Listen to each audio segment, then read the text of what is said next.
Okay, so if you're doing a wheel bearing on a Mercury Cougar or Ford Contour, the problem that you're having, if you keep having to replace these, I don't think it matters whether it's a real cheap one or an expensive one.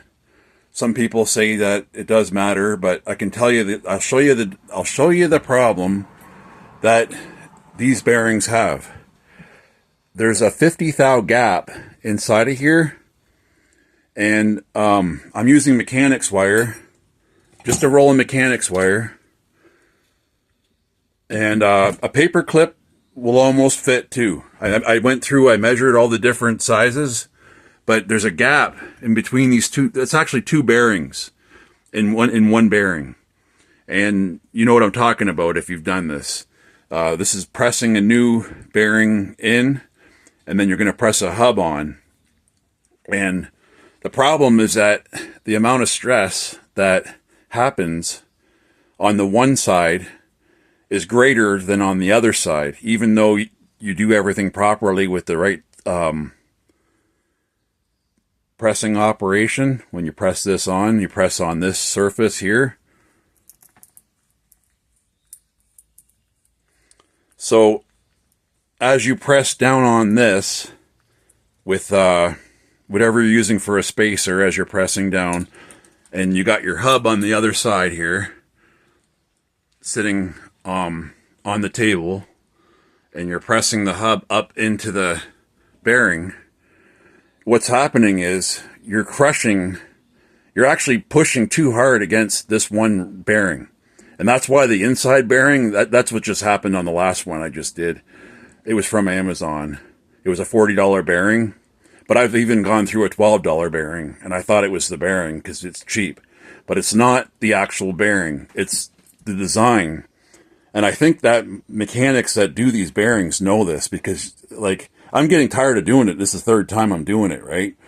So when you're pressing on your press and you're pressing down, regardless I don't have the hub, it's actually in the freezer.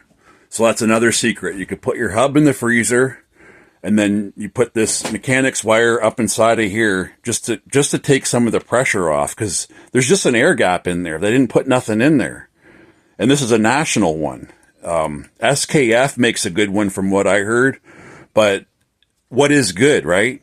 This is probably the secret that makes it good, is they put something in there just to take some of the, you know, the brunt of the force as you push the hub through. And I'm not going to keep doing this because it's a lot of work, right? Like, I don't want to keep doing this.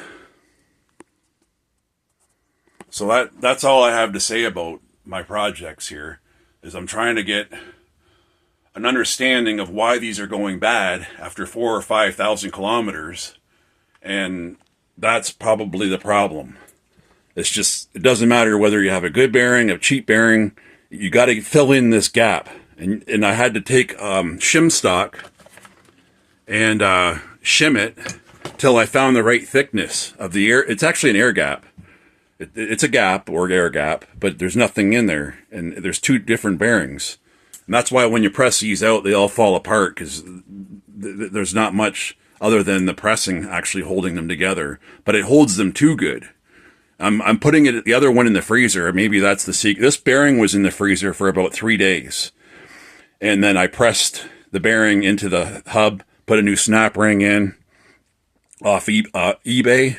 No, Amazon. Amazon had the 75 millimeter snap ring.